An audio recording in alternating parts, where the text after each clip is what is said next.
mengajak anak-anak yang 23 tadi, saya petakan juga. Saya punya sebuah kepercayaan begini, tidak ada produk Allah yang gagal. Tidak ada satupun ciptaan Tuhan yang salah, itu tidak ada. Jadi boten wonten nang ini anak yang gagal itu boten wonten sebenarnya. Dan semua produk Allah itu pasti baik, nggak ada yang nggak baik. Kalau kemudian kok kita tiba-tiba berhadapan dengan anak atau mungkin ada 1-2 anak yang tidak sesuai harapan kita, sesungguhnya ada sesuatu nggak di balik itu yang kemudian perlu kita pelajari. Kira-kira ada nggak maksud Allah? Kalau kita dihadapkan anak yang masya Allah dikon meneng gak iso ngoten niku, kon nurut gak iso ngoten niku lho. Ngoten niku sebenarnya ada maksud tertentu boten dari Allah itu sebenarnya. Kira-kira wonten apa boten? Ada. Mungkin karena kita belum menjadi orang yang bersabar, sehingga Allah kemudian menghadirkan seseorang kepada kita untuk melatih kesabaran kita. Jadi selalu berpikir positif dengan apa yang Allah hadirkan pada kita.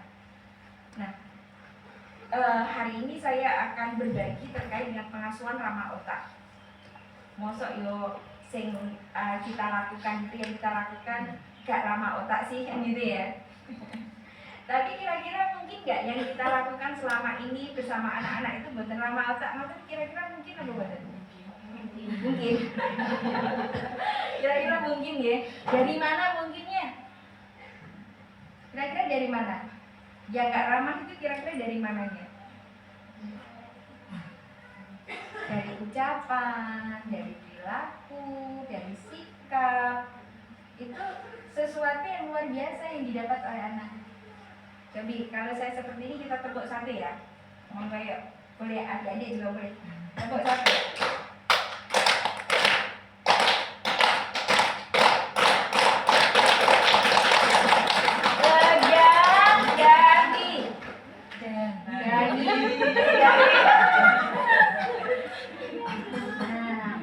Dari sini saja, dari sini ya, dari apa yang kita lakukan tadi, kita saja yang jelita. Dan kalau Lolita belum ada ya, dalam 50 tahun belum wonten toh jelita ya. Kita jelang 50 tahun. Ibu berapa tahun, Bu?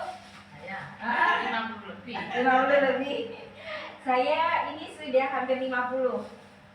Alhamdulillah sudah hampir 50. Kita saja kadang yang sudah dewasa seperti ini, usia 35 ke atas nggih. Ada di bawah 35? Ada. Di bawah 30? Ada ya. Ya dia 25 ke atas sih. Kita saja 25 tahun ke atas. Tadi saya minta pegang apa? Dahi. Terus saya pegang apa? Dagu. Terus panjenengan ikut pegang apa? Dagu. Kenapa demikian coba? Dari apa yang dilihat. Jadi otak kita, otak manusia itu sebenarnya bunda-bunda adalah sebuah wadah di mana dia akan menempatkan posisi yang pertama. Sesuatu yang diambil oleh otak kita itu dari yang dilihat dulu. Itu mulai dari kecil, mulai dari lahir, itu cara kerja otak kita tuh demikian. Dari yang dilihat lebih dulu. Setelah dari yang dilihat, mikir yang didengar. Didengar kan tadi bilang dahi gitu kan, ada bunyi bilang dahi. Terus didengar kan tadi langsung pindah ke dahi. Baru kemudian itu yang dirasakan.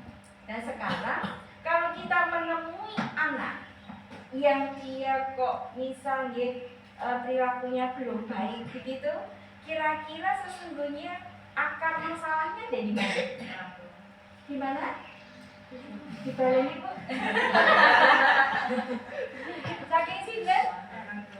Saking tiang sepuh, saking orang tua. Nah, orang tua yang paling banyak berperan kalau di Indonesia itu siapa? Ibu.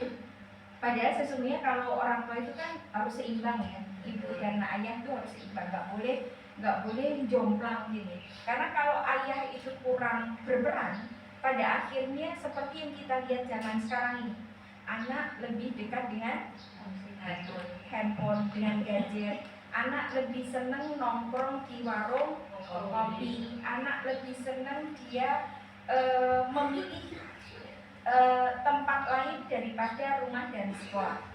Kenapa demikian? Karena suara ayah itu tidak sering didengar oleh anak. Kenapa? Karena suara ayah itu sebenarnya diciptakan oleh Allah. Dia mengandung suara yang disebut barito. Jadi suara barito itu suara laki-laki. Nah, kalau kemudian diterima oleh alat dengar manusia, terutama adalah anak, maka di situ sudah melatih otak bagian atas yang disebut korteks. Otak yang bagian atas ini, yang korteks ini berfungsinya adalah untuk mengambil keputusan mana yang baik dan mana yang tidak, bukan anut, bukan ngikut. Makanya kalau anak-anak kita tuh mudah mengikuti, mudah niru hal-hal yang tidak baik, berarti suara ayah itu kurang didengar oleh anak. Makanya kalau anak yang dekat dengan ibu itu kan biasanya segala sesuatu banyak tanya kan. Mau pakai baju, mama aku pakai baju yang mana? Mama aku boleh pipis nggak? Mama aku mau makan sekarang boleh nggak? Anak pertama laki-laki biasanya demikian, nggak usah disalahkan. Karena itu yang membuat begitu kita. Sama anak saya yang pertama kan laki-laki, sampai usia sekarang 24 tahun, mau pulang besok Desember atau pulang Juni waktu mau berangkat ke Australia aja, itu belum saya jawab. Sampai sekarang ya telepon terus, mama, aku jadinya pulang Desember apa bulan Juni? Menurut kakak baiknya gimana? Itu terus yang saya sampaikan. Terus jarak 2 hari, mah, aku lo pulangku besok Desember apa bulan Juni? Padahal usianya sudah 24 tahun, harusnya kan sudah bisa mengambil sikap. Tetapi terskip dengan apa? Terskip itu terampas dengan apa? Dengan pengasuhan saya dulu. Seorang ibu muda, saya 23 tahun, punya anak yang pertama. Terus kemudian saya merasa anak itu milik saya gitu. Ayah itu, ya ayah harus mencari nafkah untuk beli susu dan lain-lain. Anak itu milik saya, jadi sering-sering dekat dengan saya. Kalau misal, nih anaknya tak gendong, ini tak jadi, oh kak, enggak aku ya, dan seperti itu. Akhirnya setelah saya belajar sekian tahun, oh ternyata saya salah. Sehingga anak ketiga dan keempat itu kan jaraknya jauh. Alhamdulillah sudah benar yang anak ketiga dan keempat. Jadi anak yang nomor 3 dan keempat dan nomor 2, alhamdulillah karena dia perempuan dekatnya dengan ayah, sehingga pengambil keputusannya baik. Jadi ayah besok aku ini aku besok ini ya kayak gitu. Jadi otak bagian korteksnya itu berfungsi dengan baik. Nah kalau ada anak yang sering bertanya, pindah-pindah, berarti bagaimana cara kita, gitu ya. Sekarang kan caranya kan, ini kan anak-anak kita alhamdulillahnya masih usia demikian masih bisa dibenerin gitu. Jangan sampai kebablasan seperti anak saya. Akhirnya punya pacar ya gitu, mah aku boleh nggak nikah sama pacarku yang spam? Dan ya kamu seneng ya mau nih tak larang bagaimana kan gitu kan? Kan itu urusannya hati. Nah jangan sampai di saat saya mengambil keputusan untuk dia, keputusan saya salah. Bahkan itu kan jadi jurang pemisah antara anak dan orang tua.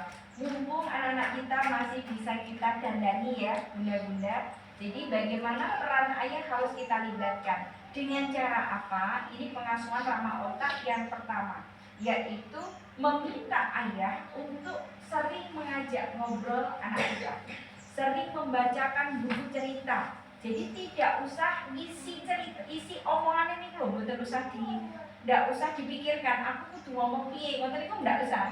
Pokoknya asal ngomong. Karena bukan pada isi bicaranya, isi suaranya, tetapi yang dibutuhkan anak itu hanya suaranya.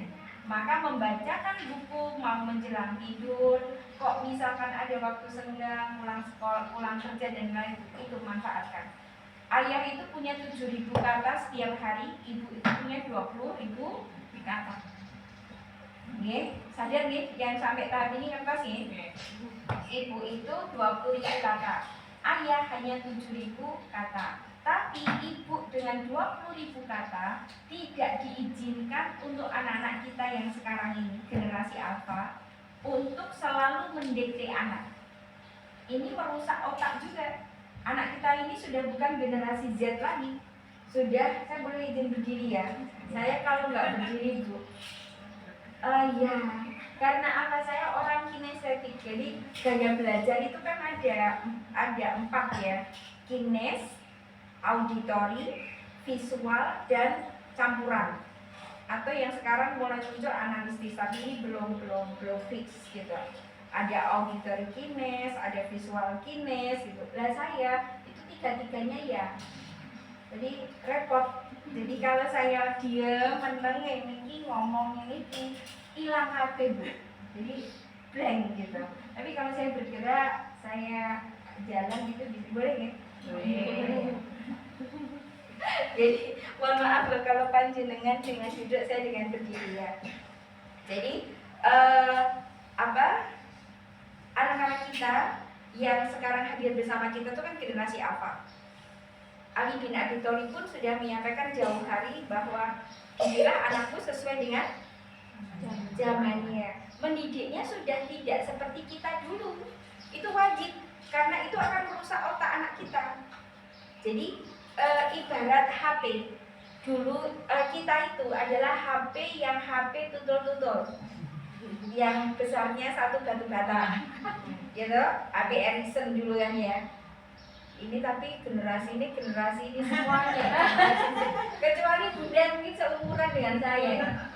Ada HP Nokia merah itu ya, gepok gitu. Dan jadi masih besar gitu. Jadi Sony, Ericsson, Nokia. Dulu itu 3 ini. Jadi belum ada yang Oppo, Vivo, itu belum ada semuanya ya. Terus kita itu adalah zaman yang HP jadul. Anak kita adalah zaman HP Android. Sekarang dari 2 alat itu, kira-kira penggunaannya beda gak? Beda kan? Cara menggunakan beda kan? Dan ibaratnya kita dengan anak kita itu demikian. Sudah tidak lagi bisa gini. Ayo Dok, dan Agus, iki wis jam 3, engko arep ngaji 3:30 deh ya. Engko nih gak ada mandi, engkau terlambat dan lain-lain. Itu kan kita ngomongnya kayak gitu kan. Kenapa? Karena kita dulu diomonginya kan demikian. Ayo dan ini jam 6:30 gak ngatus dan sarapan, kok udah sekolah, kok nek terlambat kok di istirahat dulu nih kan gitu kan. Sehingga kita dengan anak kita saat ini kan juga menyampaikannya demikian. Padahal anak kita bukan kita lagi. Beda. Jadi caranya gimana? Dengan cara komunikasi harus kita ubah dari kalimat perintah. Ayo mandi, ini perintah kan? Kamu kalau nggak mandi sekarang nanti kamu telat, itu kalimat apa? Berita, ya kalimat berita. Dan yang diubahnya menjadi apa? Kalimat tanya. Jadi semuanya harus diubah menjadi kalimat tanya. Adik, sekarang kamu tahu nggak sekarang jam berapa? Jam berapa sih Mak? Itu jam 6, namanya jam 6. Jarum pendek di 6, jarum panjang di angka 12, itu namanya jam 6 Mak. Terus kamu masuknya jam berapa sekolah? Jam 7. Dari 6 ke 7 kira-kira masih ada waktu berapa ya? Tanya terus. Nggak tahu? Masih ada waktu 1 jam. Kira-kira kamu butuh mandi, sarapan, ganti baju cukup nggak? Terus jalan ke sekolah 1 jam cukup nggak? Jadi selalu demikian. Tidak, ayo mandi sudah jam 6. Nanti kalau jam 6 kamu nggak mandi, kapan kamu nanti ganti bajunya? Kapan sarapannya? Nanti kamu sarapannya luang mah. Ayo, genda, cepet.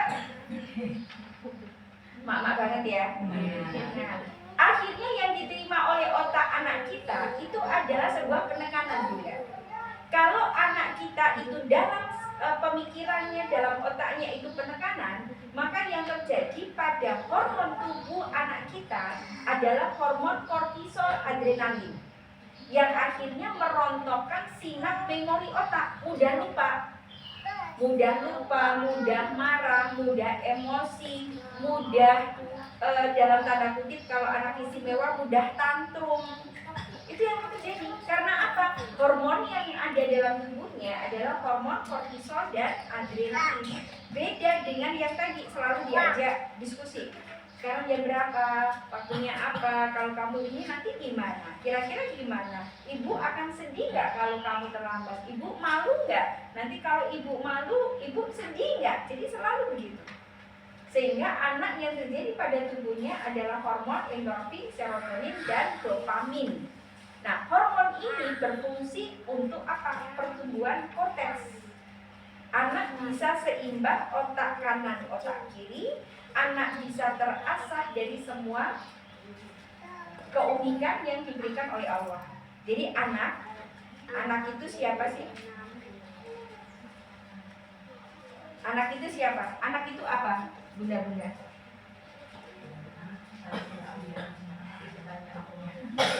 Nah, titipan Allah. Terus, apa lagi?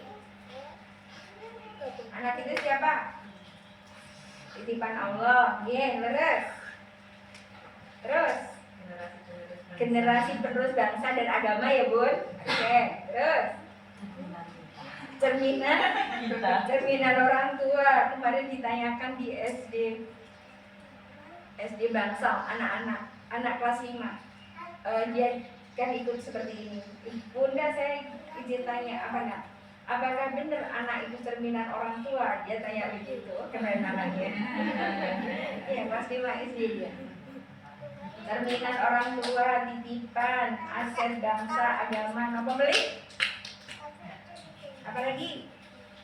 Terus anak yang dikatakan anak itu usianya berapa batasnya? Iya, 8 sebelum 18 tahun, termasuk yang ada dalam usia kandungan. Itu anak. Kenapa kemudian kalau di negara kita ada seorang perempuan yang menggugurkan kandungan pasti mendapatkan hukuman pidana kan kalau ketahuan. Sampai yang membantu siapa, dokternya siapa, mbak dukuni siapa, itu pasti kemudian kena hukum pidana, penjara. Kenapa? Karena dianggap membunuh seseorang. Jadi itu kalau di Indonesia. Jadi di Indonesia itu anak adalah seseorang yang belum berusia 18 tahun, termasuk yang ada di dalam usia kandungan, yang dihadirkan oleh Allah dalam keadaan fitrah baik, membawa asmaul husna. Jadi tidak ada anak yang tidak baik itu wonten. Semua anak itu baik, mempunyai potensi uniknya masing-masing, sudah menempati ruangnya sendiri. Nah, ini yang harus orang tua pahami. Jadi anak itu bukan kita, itu yang pertama. Yang kedua, anak itu punya ruang sendiri. Ibaratnya kita, ruang kita, ya ini ruangnya. Ruang saya di sini. Jodoh, rizki, maut saya itu sudah ada di ruang saya. Beda dengan ruangnya ibu kepala sekolah. Tidak bisa saya menempati ruang beliaunya, dan beliaunya juga tidak bisa menempati ruang saya. Jadi semuanya pasti beda. Biarpun bayi kembar siam pun, Allah itu sudah menempatkan ruangnya sendiri dengan potensi yang berbeda. Nah, untuk itu peran kita adalah bagaimana kita menjaga kefitrahan anak kita itu, bunda-bunda. Kira-kira sudah dijaga belum fitrahnya anak kita? Anak hadir dalam keadaan fitrah, suci, baik, membawa potensi unik, dan menempati ruang. Kira-kira setiap anak kita sudah kita jaga itu? Sudah belum? Padahal kalau boleh izin mengingatkan, sebelum anak kita hadir ke muka bumi, mereka itu kan sudah berjanji dengan Tuhannya kan? Mereka ada dialog kan dengan Tuhannya. Tuhan, jika Engkau hadirkan aku di muka bumi hari ini, siapa yang akan menjagaku? Allah kemudian menjawab, akan aku pilih satu malaikat untukmu, untuk selalu menjagamu. Tuhan, aku dengar di bumi banyak orang jahat. Siapa yang akan melindungiku? Malaikatmu yang akan melindungimu dengan sepenuh jiwa raganya. Kemudian bagi ini belum puas. Tuhan, aku di sini selalu bahagia bersamamu. Engkau aku ajak bernyanyi, berbicara, dan bermain agar aku bahagia. Siapakah yang akan membahagiakanku nanti? Malaikatmu akan membahagiakanmu di muka bumi. Tuhan, kalau Engkau izinkan hari ini aku hadir ke muka bumi, tolong tunjukkan siapakah malaikatku. Tuhan pun menjawab, malaikatmu adalah ibumu, dan ibumu. Kita itu ada janji loh dengan Allah. Dan anak kita pun itu berjanji dengan Allah untuk kesediaan hadir ke muka bumi. Berarti kita dulu dengan ibu kita itu juga ada kontrak tuh dengan Gusti Allah, yang nantinya kita hadir dalam keadaan baik, kembali kepadanya lagi dalam keadaan baik. Baik itu bukan hanya sebatas dilihat oleh mata, tetapi keseimbangan kecerdasan mental, kecerdasan emosional, dan kecerdasan intelektual. 3. Mental, emosional, dan apa? Intelektual. Dimana kalau intelektual itu pasti sudah masuk spiritual. Nah, pertanyaannya, apakah kita sudah menjaga fitrah itu? Apakah kita sudah membuat anak kita bahagia? Apakah kita sudah melindungi mereka? Atau bahkan kita menjadikan mereka sebagai korban dari diri kita? Kok korban, Bunda? Gimana sih? Aku gak pernah nih menjadikan anak saya korban. Halo, pernah gak kita membentak anak kita? Pernah gak kita membandingkan anak kita? Gak apa ya masmu? Adik itu loh sudah bisa, ini kamu kenapa gak bisa? Temanmu itu lihat, temanmu itu loh mandiri, kamu itu ngelendot aja sama mama. Tahu ngelendot ya? Nempel terus gitu loh. Nah, pernah gak kita membandingkan itu? Katanya tadi anak adalah aset bangsa, titipan Allah, anugerah dari Allah yang harus dijaga, ya kan? Maka untuk menjaga otak anak kita dari fitrahnya, tolong mudah-mudahan hindari 5 hal. Ini 5 hal itu harus dihindari. Pengasuhan ramah otak dimulai dari agar anak tidak mendapatkan 5 emosi negatif. Yang pertama adalah penolakan. Penolakan itu apa? Yang tadi membandingkan. Adik ini Masya Allah, kamu tuh sudah gini gak bisa karena begini aja kok gak bisa. Ibu dulu loh, kakak dulu loh, mbakmu dulu loh. Atau dibandingkan bahkan dengan adiknya. Kakak, adik itu loh bangun tidur udah bisa, kamu bangun tidur. Nah, selalu dibandingkan. Padahal tadi kita kembali bahwa seseorang yang hadir dalam keadaan baik membawa keunikan dan menempati ruang sendiri. Artinya tidak bisa anak yang satu kemudian dibandingkan dengan anak yang lain, tidak bisa. Coba kalau misalkan jadi yang saya bandingkan dengan salah satu bunda. Bunda yang pakai kaos putih, bundanya siapa? Bunda Yuda, cantik banget loh daripada bunda yang pakai kerudung hitam. Misalnya bunda ya. Sakit nggak bun? Sakit, iya sakit. Kalau ada botol minum gitu udah dilempar pasti ke saya. Karena apa? Kan dibandingkan itu nggak ada yang nyaman, Bunda. Dibandingkan apapun dari sisi apapun, secara fitrah manusia pasti menolak. Pasti menolak. Kenapa? Karena Allah sudah menghadirkan fitrahnya itu berada di ruangnya sendiri. Nggak bisa dibandingkan. Maka kita tidak diizinkan membandingkan satu anak dengan anak yang lain. Yang kedua adalah pengabdian. Pengabdian itu yang bagaimana? Misal besok hari Senin anak mau sekolah, terus dia mencari alat ininya, alat sekolahnya. Bu, krayonku di mana? Atau tanya ayahnya dulu ya. Ayah tahu krayonku nggak? Biasanya ayahnya tak bilang apa? Tanya ibu. Ya. Itu rata-rata 80% se-Indonesia begitu. Tanya ibuku, makanya Indonesia itu disebut pengasuhan fatherless, kehilangan sosok ayah. Dan saat ini banyak anak-anak kita yang dia punya ayah tapi seperti anak yatim. masuk dalam kelompok rentan, di mana perilakunya banyak salah. Anak kelas 2 SD sudah bisa membakar temannya, membunuh. Anak kelas 1 SMP memutilasi dan lain-lain. Banyak sekali kasusnya. Anak TK sudah pesta seks di dalam sebuah ruangan kosong di sebuah TK. Gak jauh Bu, sekitar kita kabupaten sekarang. Semoga Mojokerto nggak ada. Ya. Terus setelah tanya bapaknya bilang tanya ibu gitu. Ibunya ditanya, ibu tahu nggak rayonku di mana? Kira-kira jawaban ibu apa? Yang biasanya nggak usah mikir. Kemarin taruh di mana? Nah, kamu taruh di mana? Terus kalau tanya misal topi, dasi, kaos kaki, yang sekolah siapa? Yang kemarin pakai siapa? Itu atau enggak? Enggak ada kan ya? Enggak ada ya? Di luar sana ya? Atau yang begitu wongnya teko? Ya. Nah, Bunda, itulah yang disebut sebagai pengabdian. Sekarang anak pagi-pagi mencari atau malam hari mencari, sebenarnya dia dalam keadaan gelisah nggak?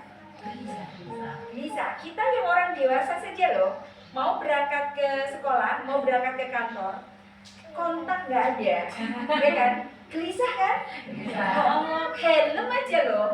Helm ini tadi pagi, saya berangkat dari Bojonegoro, karena saya asli orang Bojonegoro, rumah Bojonegoro. Saya kantor di Jakarta.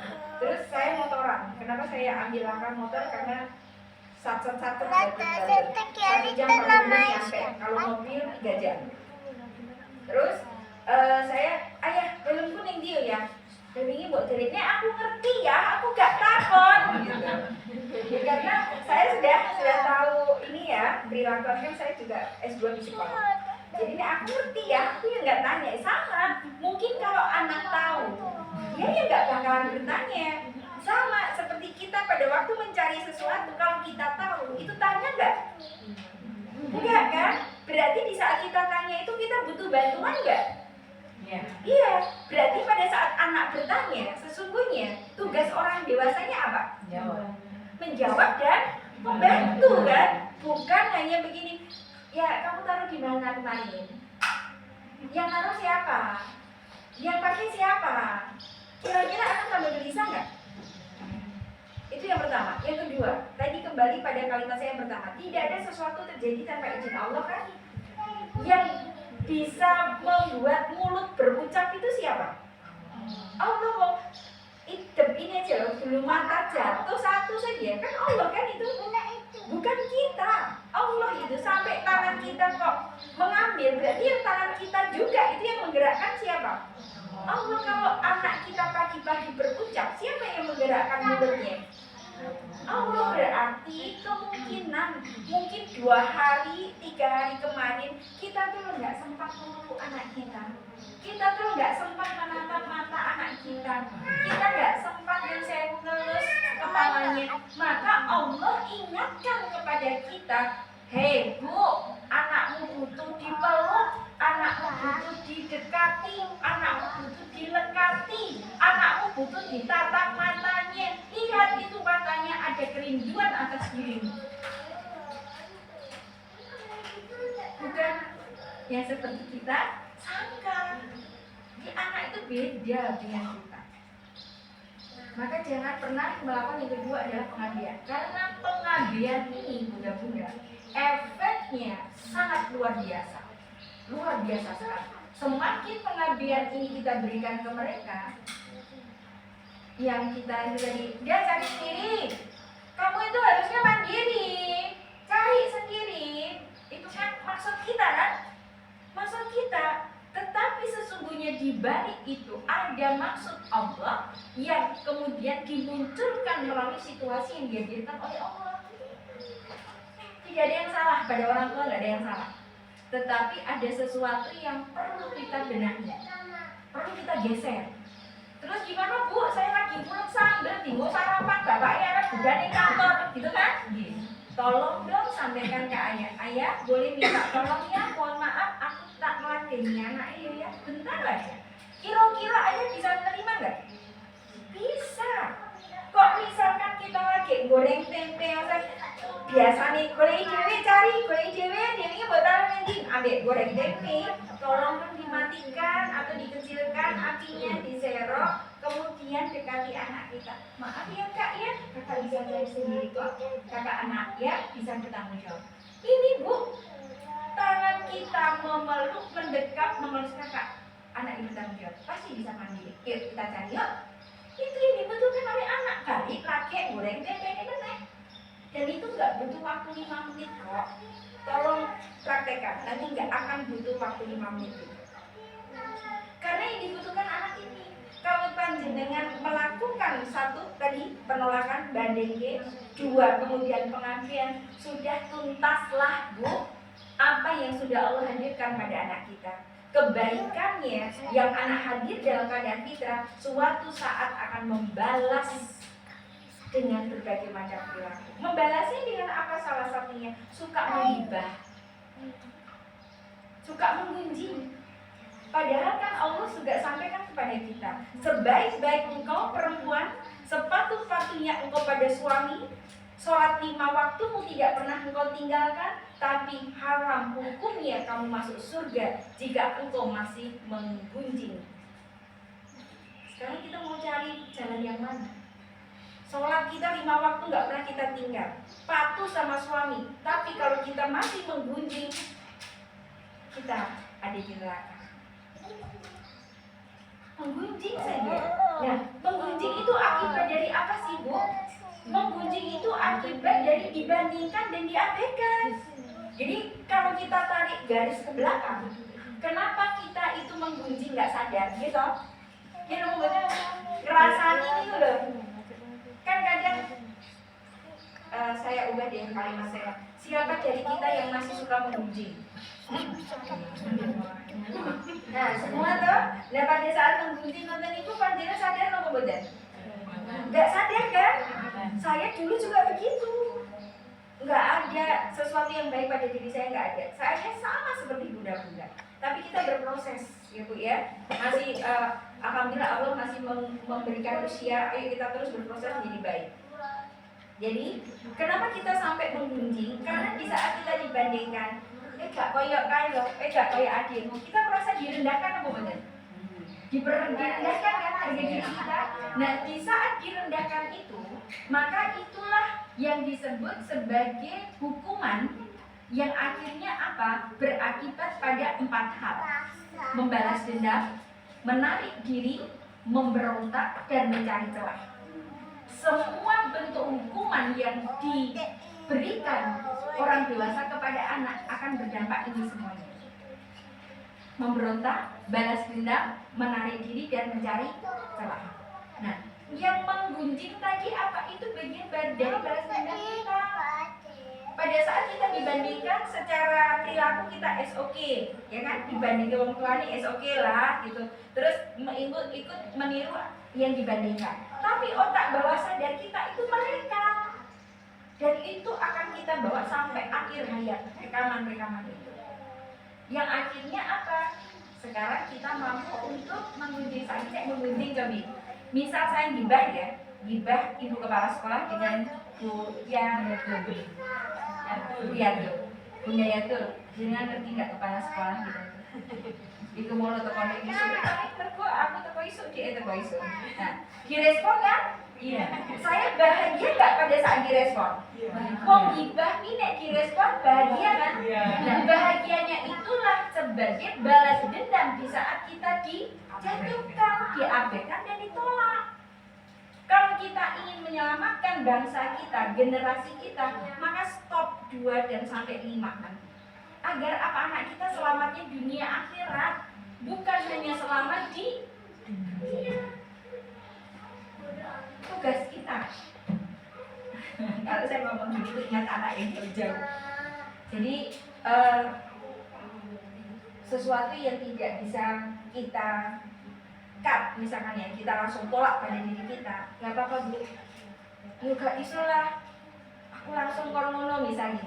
Terus misal di jalan tadi, adik mohon maaf izin minta tolong, kan sekarang bahasa dengan anak kita harus demikian, bukan yang HP terus, tolong terus, turu terus, main terus, udah nggak bisa bu. Itu yang ketiga, yaitu teror. marah yang tidak proporsional. Penolakan, pengabean, yang ketiga adalah teror. Teror ini tidak bisa diterima oleh otak anak kita. Karena apa? Anak kita itu punya hak berpendapat sejak mereka dalam usia kandungan. Jadi mereka itu punya hak untuk menyampaikan segala sesuatu. Maka izin bunda-bunda dalam komunikasi dengan anak selalu diawali dengan izin boleh bicara nggak? Itu saya sampai sekarang Bu. Kalau dulu enggak, dulu saya sama kayak udah 2 kali 3 berapa, ayo Mira, ya gitu. Itu saya dulu. Karena saya korban. Kan kita semuanya korban kan? Dulu dibandingkan kedua orang tua kita kan? Diabaikan juga kan? Iya, maka sekarang kita menjadi pelaku. Sekarang kita jadi pelaku mencari korban. Korbannya siapa? Nah, jadi aset bangsa, aset negara, titipan itu si Allah sih harus dijaga. Ya kan? Ayo kita kembalikan di situ. Maka teror tidak. Di saat bicara dengan anak, adik mohon maaf izin, adik mainan apa, adik lihat apa, adik pegang HP terus, gimana sih apa yang dilihat? Selalu bertanya. Jadi tidak HP terus. Suatu saat kita akan dibalas sama mereka, ibu HP terus. Karena yang direkam, ya kan? Terus yang keempat adalah isolasi. Ojo konconan karo ibu gawe ngrasani ibu. Ojo konconan karo. Nah, itu no ya, stop. Allah mengajarkan kita hablum minallah dan hablum minannas. Ayo kita jalankan itu semuanya. Semua orang pasti baik. Yang membuat tidak baik adalah perilaku-perilaku di sekitarnya. Tidak menutup kemungkinan orang yang saat ini kita lihat tidak baik, dia tidak menjadi orang yang baik. Gusti Allah wae maringi contoh seorang masuk surga hanya karena ngasih minum. Kiai Berseso sepatu-patunya dia sama Allah kan. Pada waktu meninggal dia suul.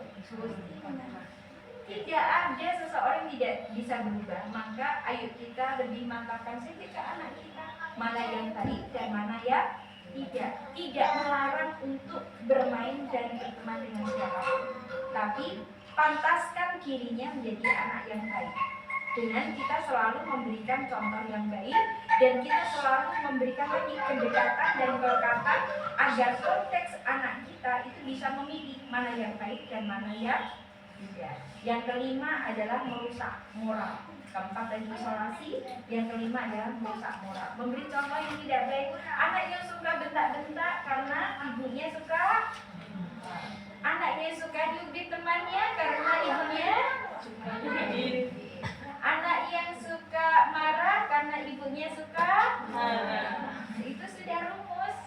Jangan salahkan anak kita. Misal kalau di sekolah dilaporin sama ustazahnya punya, Bunda, anak kita tadi di sekolah dia ganggu temannya, ngebit temannya.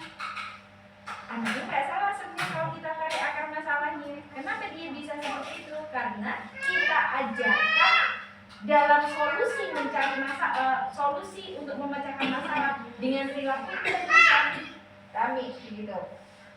Terus jadi tahu, adil, bisa enggak? Terus kok masih rame solusi nih, gitu. Maka itu masuk dalam otak anak kita. Oh, solusi dari masalah ramai adalah itu, Bu. Terus misal ini apa? Rebutan mainan. Kita bentak. Ayo sekarang mana dirinya nih? Bukan sendiri. Maka di situ kita juga mengajarkan solusi untuk mana milikku, mana milikmu, begitu ya caranya. Maka sampai dewasa itu kita pegang. Akhirnya kan banyak orang juga bilang dulur ki nek jek cilik. Iya enggak? Nek wis gede dewe-dewe urusane begitu kan? Itu yang terjadi di masyarakat Jawa. Pada akhirnya akan terjadi jurang pemisah di antara saudara. Kenapa bisa terjadi seperti itu? Karena kita diajarkan solusinya dulu pada waktu rebutan, pada waktu mainan. Kita diajarkan begitu sama orang tua. Ayo ngalah karena kita gede, gitu kan? Maka itu terjadi jurang pemisah. Wis dibandingkan, ditolak, diabaikan, direndahkan, diajarkan untuk selalu memihak apa yang ada pada diri saya, tidak berbaginya, tidak kolaborasinya. Sedih loh. Misal kita punya anak gitu ya, satunya dekat dengan ibunya, yang satu menjauh. Itu kan yang terjadi di masyarakat kan? Nanti kalau ada saudaranya datang sini, ibunya jadi takkan ini, kita merasa direndahkan sama ibunya. Itu kan sering terjadi di masyarakat. Kenapa? Karena lima hal.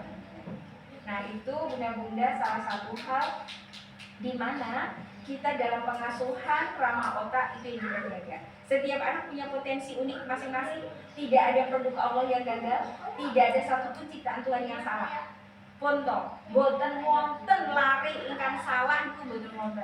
Misal kok dia sampai diberikan Allah kelebihan dalam sebuah hambatan, ABK misal, maka di situ ada maksud yang Allah hadirkan. Kalau kita bisa diberikan anak ABK, maka sesungguhnya Allah itu sudah memberikan kemampuan lebih nggak pada kita? Aku tidak akan memberikan ujian, cobaan, persoalan pada umatku melebihi batas kemampuannya. Kalau kita punya anak ABK, anak saya nomor 3 ABK, autis. Anak saya yang pertama yang sekarang di Amerika ABK, diskalkulia. Anak saya yang nomor 2 dispraksia. Anak saya empatnya ABK semua ibu. Jadi kalau anak yang pertama dari kecil sampai SMA dia fobia angka. Matematika nggak pernah dapat 5, 1, 2, 3. Kan dia fobia angka. Tapi kita tahu bahwa dia cerdas di natural, cerdas sains. Maka kita kembangkan dia di sains sampai sekarang dia diambil adalah human ekologi. Dan dia juara sains nasional mulai dari SMP, SMA sampai kuliah. Dia diskalkulia. Kalau kita nggak paham tadi kalimat yang saya sampaikan, setiap individu diberikan potensi unik masing-masing, maka saya akan selalu menyalahkan anak saya kan.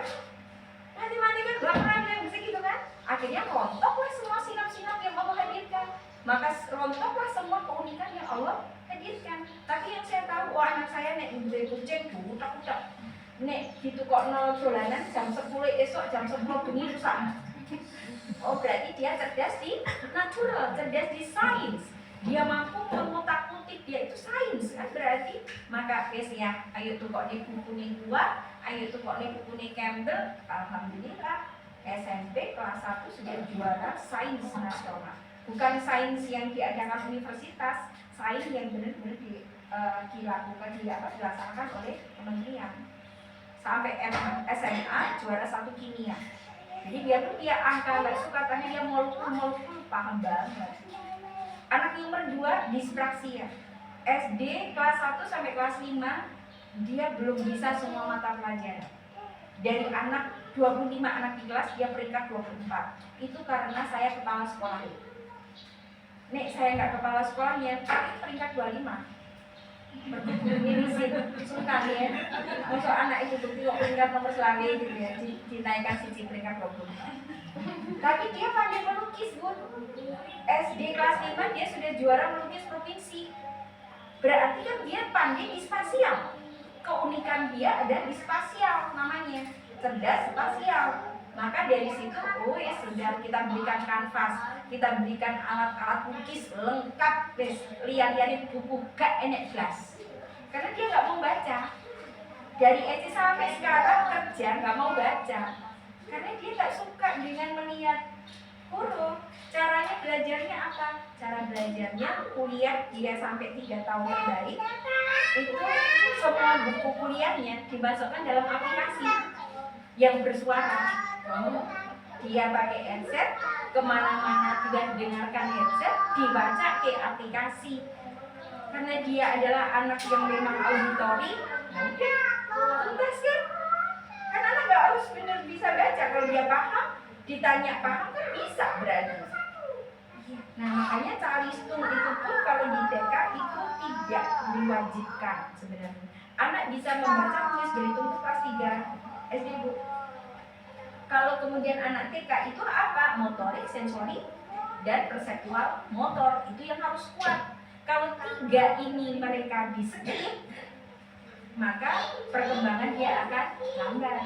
Tapi kalau sensori, motorik, perseptual ini kemudian kita kuatkan, setelah SD kelas 4 dia melejit luar biasa. Itu kata kuncinya. Anak yang nomor 3, autis, usia 2 tahun baru bisa jalan, jalannya begini, cincit, terus ngelirik gini. Alhamdulillah saya adalah punya sekolah inklusi, jadi saya punya sekolah sendiri TK sampai SMK juga. Punya ilmunya inklusi, akhirnya kita satu rumah kompak. Kalau adik lagi berjalan begini, semua satu rumah harus bilang adik napak, pegang, peluk, adik napak. Kalau dia lagi ngomong sambil juling, maka lihat kakak, lihat mbak, sampai menatap dia. Akhirnya selesai usia 4 tahun. Dan sekarang SMP kelas 3 dia menjadi perwakilan duta sekolahnya, selalu dalam sekolah training, bahasa Inggris, karena dia cerdas di linguistik. Dengan di musikal, dia ahli main piano dan biola. Kemudian anak nomor 4 beda lagi. Anak nomor 4 itu IQ-nya di atas rata-rata. Sekarang kelas 2 SD karena dia tidak TK. Kenapa tidak TK? Di TK 6 bulan datang ke sekolah bisa dihitung. Kenapa kok bisa dihitung? Gak mau sekolah. Kalau diminta sekolah, ayo adik berangkat, gak mau. Kenapa? Udah bisa. Lalu begitu. Kalau dia masuk jadi bumerang di kelas. Temannya diajak keluar, semua diajak main. Akhirnya usadai, Bunda Bekti, mbak ini gak bisa ini, mbak ya udah saya adik belajar sama mama aja ya di rumah gitu. Jadi kalau pas saya di rumah itu belajar bareng, udah gak usah TK. Akhirnya langsung masuk SD, dari SD kelas 1 6 bulan langsung naik kelas 2 karena dia dianggap sudah bisa sendiri. Itu anak nomor 4. Karena kita tahu bahwa setiap anak punya keunikan masing-masing. Nah itu ya, itu bagaimana kita memahami keunikan mereka. Dan izin bunda-bunda semuanya, anak itu punya hak dasar, hak hidup, tumbuh kembang, perlindungan, dan partisipasi. Ini 4 hak dasar anak. Untuk hak hidup atas apa? Hidup atas sehat, hidup atas aman, dan hidup atas selamat. Salah satunya hidup atas sehat, sampun tahu ya, makanan minuman sehat dan semuanya. Hidup atas aman, aman identitasnya itu terlindungi sampai dewasa. Aman terkait dengan identitas, maka pihak sekolah itu untuk menjaga identitas anak. Kan sekarang musimnya apakah diupload toh? Orang tua upload, gurunya upload, orang dewasa. Padahal anak punya hak hidup, hak privasi, hak kehidupan sendiri yang tadi menempati ruangnya masing-masing. Nah itu kalau nggak dijaga, kemarin kejadian di Ponorogo, anak dia lomba fashion show juara, terus diupload oleh pihak sekolah, dibuat sesuatu yang tidak bertanggung jawab dari orang lain. Wajahnya diambil, kemudian badannya diganti.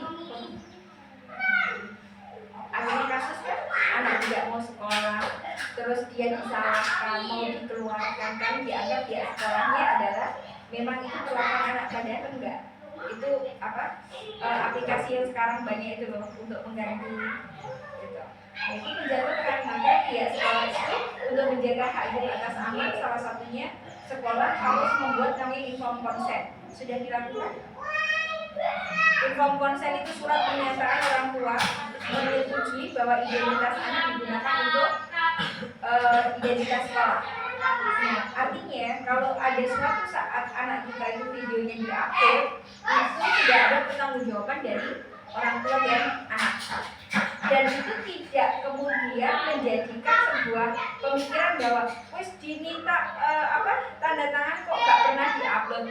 Kalau saya sepakat dengan sekolah itu tidak mengupload anak, karena sekarang bahaya sekali. Ya, sekarang itu bahaya sekali Bu. Anak TK itu sudah jadi incaran pedofilia dan predator. Tidak peduli anak laki-laki maupun perempuan. Sekeliling kita tuh banyak orang-orang yang sudah tidak punya kewawasan. Maka kita jaga benar. Misal bunda-bunda sendiri upload, jadi kayak misalkan saya upload, masih ada nggak upload foto anak saya, sedang video call gitu, saya dijauh ya video call, itu ininya pasti saya tutup. Jadi jangan sampai identitas seluruh muka itu terlihat. Jadi entah di mulut hidung sama mulutnya ditutup, entah matanya dikasih stiker, ini itu wajib Bu. Karena itu identitas dari anak kita, hak privasi. Kalau itu tidak kita jaga, siapa lagi yang akan menjaganya? Dan orang itu sekarang karena dari dulu dia korban, terus sekarang jadi pelaku.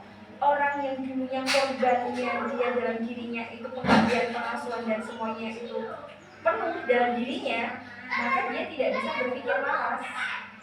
Makanya kan ada seorang bapak untuk anaknya sendiri, seorang paman anaknya sendiri, seorang ibu menjual anaknya sendiri. Itu kenapa? Bukan berarti dia awalnya bukan tidak orang baik gitu ya, semuanya baik, tapi yang menjadikan dia sekarang demikian adalah otak yang sudah banyak diberikan hormon kortisol dan adrenalin.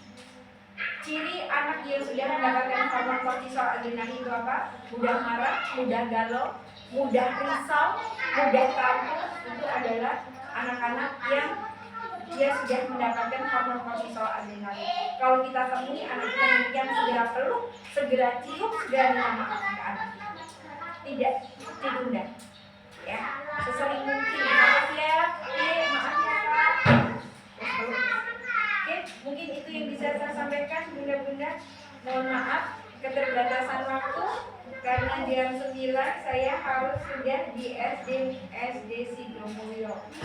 Jadi Kabupaten Mojokerto itu mengadakan penghargaan kepada sekolah yang menjalankan program ramah anak. Nah, saya adalah ketua asosiasi pendidik berbasis hak anak di bawah 4 kementerian yang berkantor di Jakarta.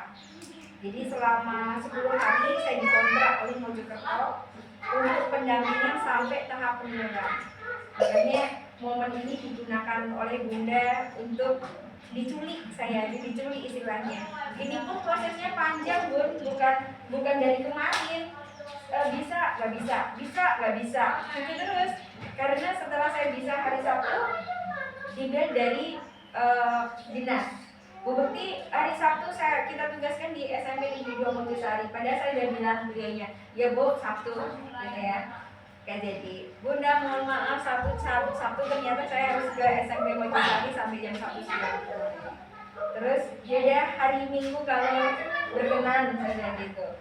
Minggu ternyata dibel lagi dari SD dari dinas. Bunda Bekti hari Minggu masih posisi di Mojokerto, silahkan ke SD Sidomulyo. Tapi alhamdulillah kepala sekolahnya bisa saya nego jam 9, jadi jam 7 dari udah ada di sini. Itu nih sekedar berbagi dengan bunda-bunda. Kalau mau curhat dan apapun boleh melalui WA, boleh di save nomor WA saya. Bebas Bu, nomor WA saya untuk anak-anak seluruh Indonesia, untuk para ibu seluruh Indonesia yang ingin menjadi lebih baik ya. 0821 549 22575. Izin saya ulangi 0821 549 22575. Monggo, mau curhat apapun monggo, karena sebagai perempuan saya yakin butuh teman bicara, dan carilah teman bicara yang tepat ya, carilah teman bicara yang tepat.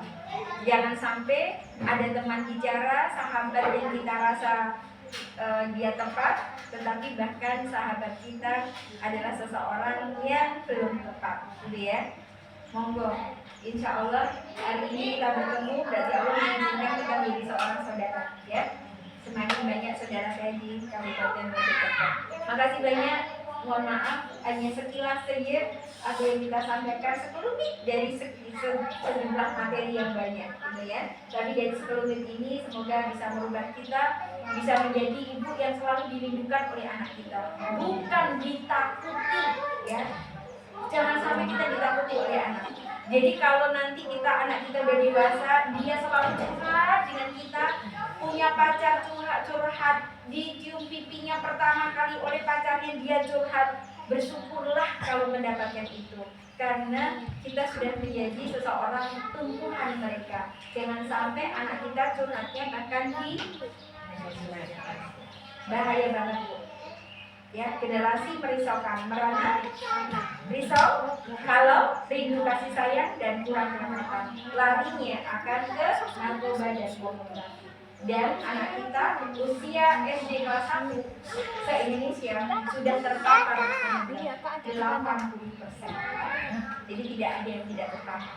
Maka jaga benar-benar anak kita, jangan sampai anak kita merasa bahwa dirinya ditekan oleh kita. Gitu ya. Baik, terima kasih. Saya akhiri. Assalamualaikum warahmatullahi wabarakatuh. Terima kasih untuk semua perhatian. Sekarang kita lanjut untuk sesi selanjutnya, yaitu sesi tanya jawab. Monggo bagi ibu-ibu jika ada yang mau ditanyakan bisa ditanyakan sekarang, untuk masih ada waktu yang masih sisa. Ya, tanya jawabnya bisa lanjut ya? Boleh? Boleh. Boleh ya? Boleh. Nanti malam saya kan nginep di hotel Surya. Jadi biasanya saya selesai jam 3. Kalau pagi tadi saya nggak sempat olahraga, biasanya saya sampai jam 5 sore di alun-alun olahraga. Terus habis maghrib saya nyantai. Monggo kalau mau curhat apapun, telepon boleh, voice note boleh, video call juga boleh. Terus ini juga boleh WA juga boleh, chatting juga boleh, ya. Monggo Gim, karena saya juga harus tepat waktu di sana, ya. Ini karena cerita jawab terhilakan, kita lanjut dengan sesi untuk bersama. Monggo.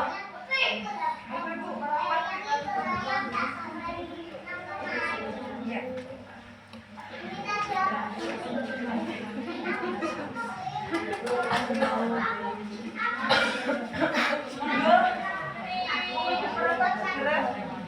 Bersama yuk di mana ini, ayo mendekat, saya gak gigit. Udah boleh pun dua HP ya. Oh boleh.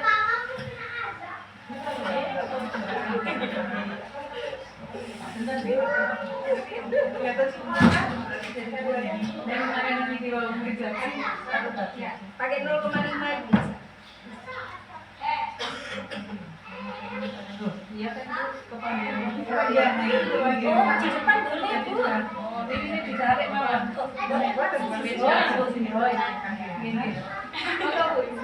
Pakai 0,5 bisa agak ini. Ya, agak.